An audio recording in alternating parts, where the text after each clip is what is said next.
Hey guys, check this out. This beautiful chicken enchilada dinner. Oh man, this is delicious. It's just wonderfully marinated chicken that's been cooked up beautifully, topped with a little bit of cheese and some chilies and a beautiful verde sauce. Oh, that just makes it so good. Put a little bit of avocado on the side and some tomato, and look out, you've got a beautiful meal right there. Hey guys, and welcome back to Texas Cooking Today. On this episode, we're going to be making some chicken enchiladas. Now, these aren't the Mexican style chicken enchiladas verde. These are more like a Tex-Mex style chicken enchilada verde, and trust me, the flavors on this one just pop. They explode. Wait till you taste it. I'll tell you what, come over this way. Let's check out these fabulous ingredients that we have and make the best tasting chicken enchilada that you've ever eaten in your life. Come over here.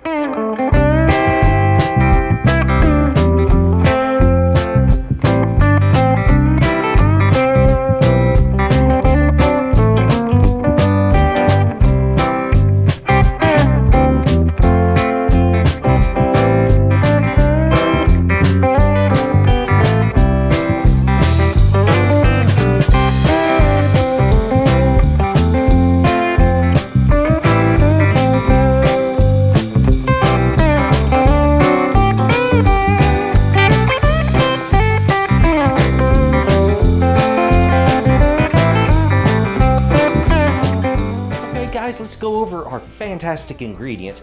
This is a chicken enchilada verde, or you can call it a green chili chicken enchilada. Either way, delicious is what we have going on here. Now, I've got some chicken right here. This is a single boneless, skinless breast. I have left this one in some plastic packaging. It has been frozen and I just thawed it out, and I like to leave it in this because I can pound it out in this. I'm going to have to make this a lot thinner, and I'll show you how to do that.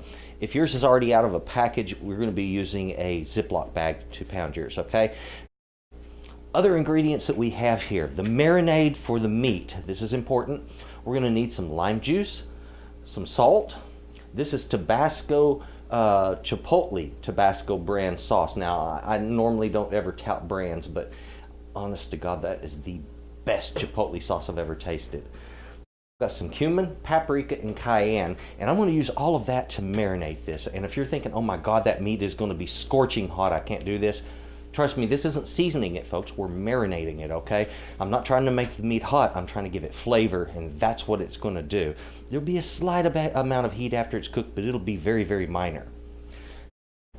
Other things that we're going to have, of course, this is about green chilies, so we have a green chili here. This is a poblano. If you want, you could use something hotter than this, like jalapeno, but I like this because it's mild and the flavor of poblanos just pops. Also, to finish this little dish up, we're going to be using a green chili sauce. If you want to use a salsa verde that's not hot, get one. Get like a mild green chow, or what they call a chow chow, or you know, a tomatillo salsa that doesn't really have much heat in it, and that'll work really good. This right here is one of the extremely hot ones. This is what I like for myself. This is just basically pureed jalapeno and onion, okay? And I love this. Some people find it a bit on the warm side. We're also going to need some corn tortillas. Not flour, corn. That's right, enchiladas are made with corn, not with flour. Corn tortillas, I have here some grape tomatoes and an avocado to decorate this up. And to top this stuff with is some cheddar cheese over here. Let's get into making these wonderful, fantastic tasting enchiladas. Okay, let's get on with preparing that chicken breast to be marinated. Now, I mentioned to you a moment ago, we're going to pound this out. And if you have a meat mallet, you can do that. I'm going to be using this skillet right here. There. I've pounded that nice and thin. We're going to cut this package open now and get it onto a plate so that we can marinate it. Time that we get this marinated. And as I mentioned before, this is not spicing, this is marinating, so you don't have to worry about how much of these really hot items we use, because most of that's going to get washed off, and you'll see what I mean. We're going to start with our lime juice, and I want to just drizzle the lime juice over the chicken, get it nice and wet with it. And do the same thing with my Tabasco. Now this isn't regular Tabasco sauce, and it's not nearly as hot as their original brand sauce. This chipotle sauce that they put out is divine, and it's not really that hot. I mean, oh, and the chipotle richness is just off of the hook good on that one. So we get our wet items on the chicken first. Hit it with a nice coating of salt. You can be a little generous on that. Remember, that's going to get washed off, but it will make the liquid heavier, and it will be more prone to push that liquid and those flavors into the meat that way. So I'm going to start with the cumin. Get a little cumin on here. Some cayenne. Notice this is a moderate sprinkling. Now that would be a lot of cayenne if you were spicing this up and then just putting it right on the heat like on a grill. That would be so much it would burn your tongue. But in marinating, it works a little different. And our paprika. Paprika has a mild heat and a wonderful warm flavor, and you can be just wicked with it, okay? Go ahead and ladle it on there. So now we have a good dark deep coating on that meat. I'm going to turn this over, do the other side the exact same way, and this needs to soak in this marinade for at least 1 hour, hour and a half is a little bit better, but right in there, 1 to 1.5 hours. Okay guys, it's time for us to prepare that chili. If you want, you can use canned diced chilies for this, but frankly, I find the fresh poblano just tastes so much better. So go ahead, give it a try. I think you're going to love it. If you don't have gas stove, you can use a gas grill, you can use a torch, you can also put these under a broiler, okay? High temperature is what you need. You just got to get that skin to blister. If you do it under a broiler after a couple of minutes in there, pull it out, put them in a plastic bag, and let them sweat, and the rest of that skin will release that way. We have cooked off all of that skin. It's charred all the way around, and all I have to do now is just wash it off. Let's go ahead and get this poblano all cut up to dice. First I want to give it a long slice like that to half it. It flattens it a little more. And then I just want to make some nice strips. Now I want these strips to be about 3/8 of an inch wide, and the dice I want it to be about 3/8 of an inch square, for the most part.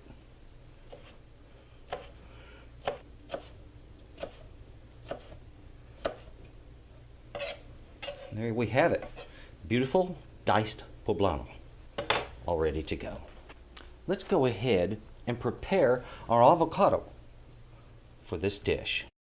When I'm going to cut into an avocado, first thing I do, and so you'll know about avocados real quick, to know that you've got one that's ready to be used, it's ripe. It's going to be dark in color, and it's going to be soft. If it's punky soft or like mushy, you don't want that. If it feels like a soft peach, that's way too soft, okay? You want it just to be starting to get soft under the skin there. And right here, I've just popped off that stem. They pop off real easy. Look underneath that. If it's kind of a green or a tan color, you're all right. If it's turned dark, it's probably overripe, okay? Now this one's still green, so it should be beautiful inside. When I slice into this, the first thing I'm going to do is hit that pit. Boom, I just hit it. I'm going to roll my knife forward over the top of this, and then I'm going to rotate the whole thing around just like that. Sometimes like this, it's not perfect, but guess what? That's not going to hurt a thing, okay? Let's remove the pit from this. And to do this, the easiest way I know of is to simply drive the edge of my knife straight into it and then twist, and it pops right out. You could spoon it out if you want, or if you want, you can lay it flat on the cutting board and do it this way if you don't feel too safe with your knife yet. So, boom, there, it's out. A gentle rake on the edge of the sink knocks it off. Let's go ahead and pull back on this skin. There we go.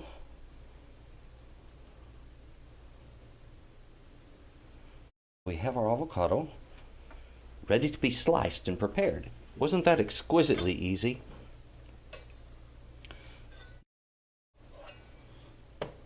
I want to have a series of beautiful little thin slices that I'm going to fan out. If you'll notice what I'm doing with my finger there, it looks a bit dangerous. All I'm doing is holding it against the side of the blade, not down against the board there. And I'm keeping the food from sliding back is all I'm doing. Keeping that edge of the knife in contact with that board. I want to take those slices and kind of align them like so. Flip them. And with the back edge of the knife like this, with the edge facing up, I want to gently press down sideways. And boom. I have a fanned avocado slice. That's all there is to it.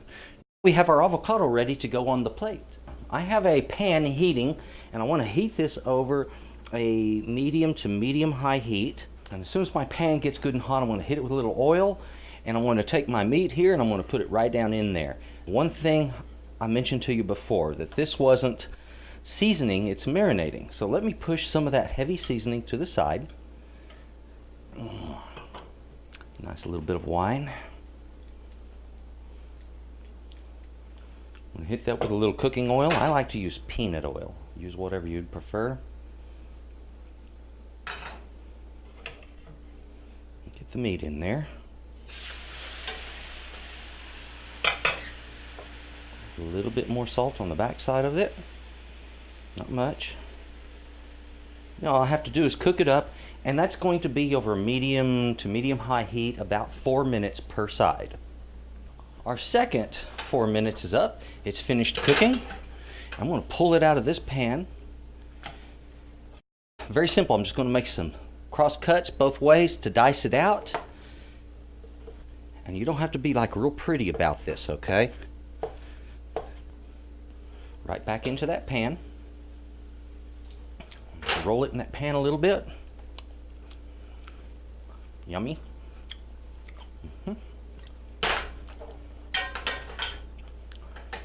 Get a little of that fond on that chicken. It's turning brown. Isn't that beautiful? That is just pure flavor right there, folks. Absolutely delicious, pure flavor. Let's get on with making these. Some nice steamy hot tortillas. Ouch. Ooh. They burn your fingers a little bit, you know they're just right. Put our cooked chicken filling on the inside. It's very simple. We roll this guy, and we get ready to put our next one on here. The next thing is we're going to get our avocado on there. And I want this just like so. For the name of the dish, this was a Verde dish, okay? So it's Chicken Enchiladas Verde. We want just a little bit of that green sauce down the top. Next, some cheese for the top of this. Oh yeah. And I want it covered well. This needs to go into our oven right there. There's my fresh chilies right on top. Excellent.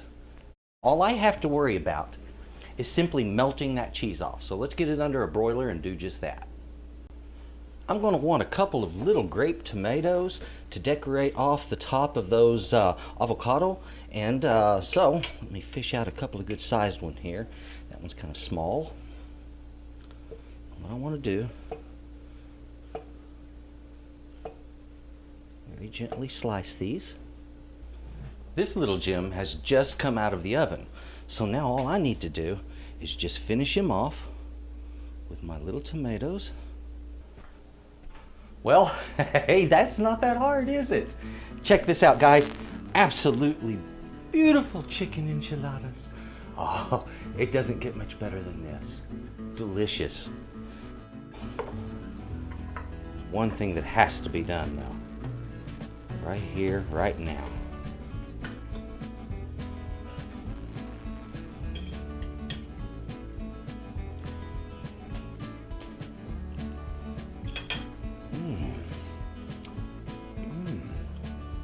Oh, wow. A harmonious explosion of flavor.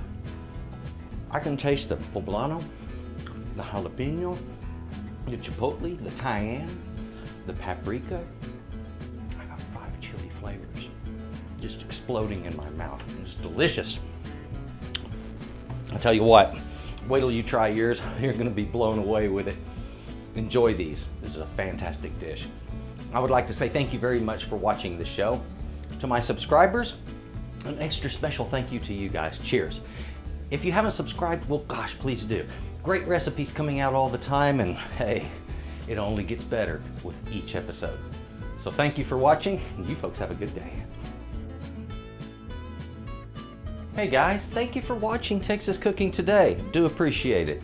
If you would, please subscribe. If you liked this, just click like down there, and if you would, I would really appreciate it if you add me to your favorites. Thank you.